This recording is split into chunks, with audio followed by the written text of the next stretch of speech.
What is up, Squatch Ranger YouTube channel subscribers and viewers? You can now visit our online store. Just go to the Squatch Ranger Facebook page and click the Shop Now button, or visit the official website. I will provide a link in the description of this video. You can view many of our different products we offer, such as Oklahoma Bigfoot t-shirts, Oklahoma Bigfoot koozies, or Oklahoma Bigfoot 6-inch car decals. Maybe you would like Bigfoot to visit your birthday party. We can do that too. Please visit our online store to view all of the products and services we provide. Okay, it's now time to get back to Squatch Ranger Files.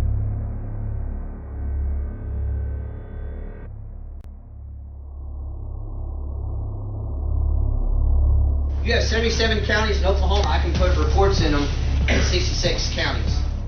911, what are you reporting? We got someone or something crawling around out here. Did you see what it was? I'd say it was a person, somebody really big.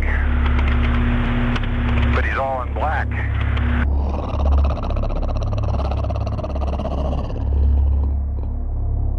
Welcome back to Squatch Ranger Files, episode 28. Hey guys, we just wrapped up the Honobia Bigfoot Festival of 2019 about a week ago. It was another great festival and another great weekend. I happened to record the Bigfoot storytelling events on Friday and Saturday evening. If you didn't get a chance to hear the Bigfoot storytelling, you can go to the description of this video. I will provide a link. You can watch the Bigfoot storytelling. You can hear all the eyewitness accounts. I also had a great time meeting several new people and talking about Bigfoot with lots of different friends. It was another great year at the Honobia Bigfoot Festival. I can't wait for next year. Okay guys, let's get back to Squatch Ranger Files, episode 28. Number 1. Two teens hear werewolf-type howl. 1986. Bell County, Kentucky. Class B, vocalizations. Okay, I'm new here, and I've never told the story before. Well, except for my wife. About 2 months ago I told her. She didn't say whether or not she believes me, but I don't think she did. I live in southeast Kentucky. In early spring of 1986, or 87, on a Friday night around 11 p.m., me and a friend of mine were sitting in his truck at the end of my long driveway. I was 17 or 18. We had been running around town chasing girls and were just hanging out. I had to come home early because I had to work the next morning. I remember everything like it was yesterday. It was a cool night. We had the windows down, smoking cigarettes, and were listening to the radio. I lived with my parents, and we lived on a 3-acre fenced-in yard, and we were parked outside of the gate. I had a German Shepherd who was sitting inside the gate, waiting for me to come in. Just next to the south side of our fence, there was railroad tracks, and then a small narrow road that ran parallel with the tracks, then a wooded area that climbed into ridge. Then, when you top the ridge, there is a small lake where our town gets water from about 1/4 of a mile back. Now, in this area of the outskirts of town, a lot of people had dogs. If there was a strange noise, the dogs would start barking, and then more dogs down the road would start barking, and this was just a chain reaction that would go on for miles, and vice versa. So, as we were sitting there was this loud, long drawn-out howl that came from that ridge. It was extremely loud.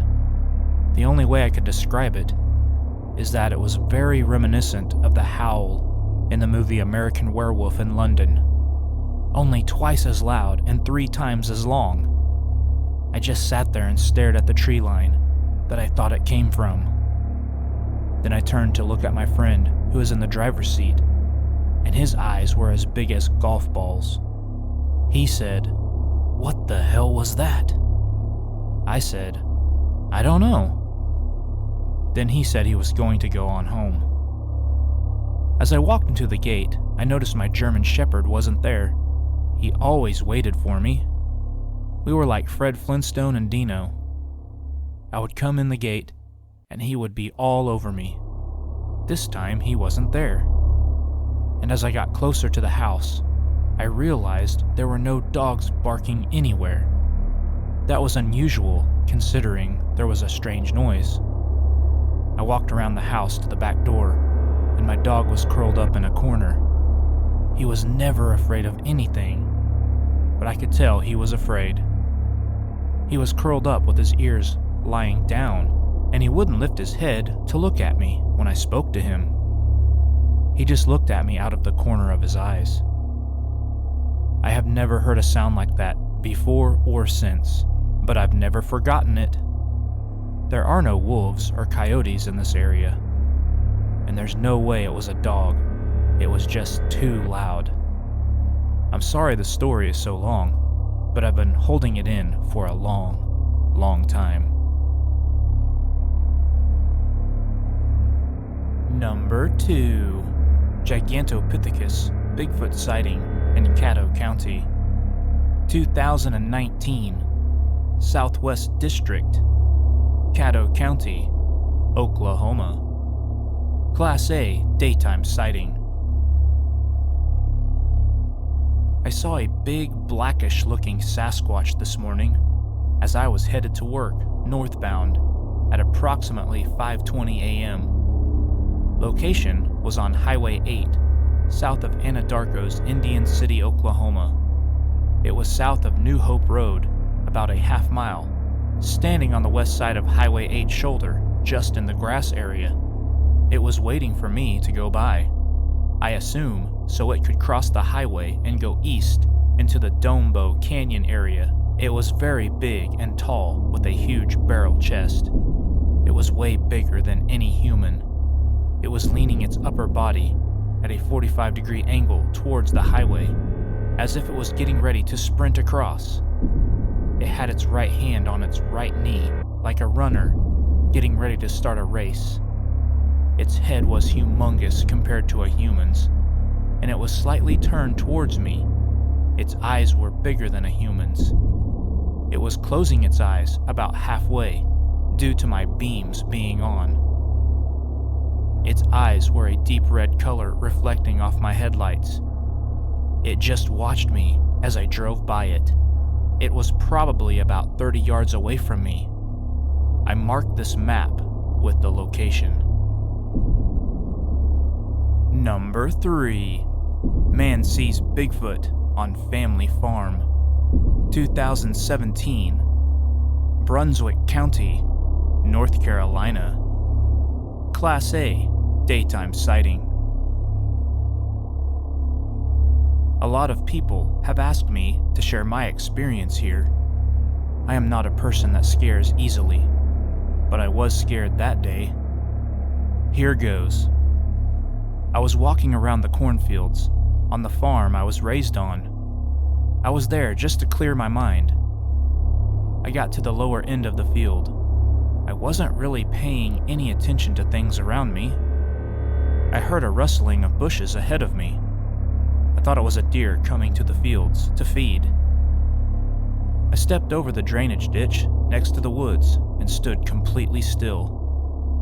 What I saw come out of the woods was something that scared me. I guessed that it realized I was there. After 2 strides, it was gone. I had turned around and took off myself. It was reddish brown, more brown. It stood a good 7 feet tall. Mind you, all this had taken place in a matter of seconds. You wanted to hear? There it is. Follow up. NOBRO investigators report. Brunswick County has a swamp area in its center called the Green Swamp Preserve. The Green Swamp contains some of the country's finest examples of longleaf pine savannas. The open savannas have a diverse herb layer with many orchids, and insectivorous plants. Almost 13,000 acres of the preserve, however, are comprised of a dense evergreen shrub bog, Pocosin, dominated by gallberry, titi, and sweetbay. The green swamp contains at least 14 different species of insectivorous plants, including extensive populations of Venus flytrap, sundew, butterworts, and bladderworts, and 4 species of pitcher plant. The preserve is also home to many rare animals, including the American alligator, Henslow's sparrow, Bachman's sparrow, and Hessel's hairstreak butterfly. The Nature Conservancy's many management activities at the Green Swamp include control burning and restoring pine plantations to longleaf pine savannas. The Bigfoot in Brunswick County may be using the Green Swamp as a home base or central location to return to after traveling to the different cornfields throughout the county, looking for food. The Green Swamp could give cover for the Bigfoot in this area to hide and remain undetected. The witness in this report was walking on foot in his family's cornfield. The witness would have been more quiet by simply walking rather than traveling on a loud vehicle. This might explain why the eyewitness was able to get so close to the Bigfoot and get a closer look. This case is now closed.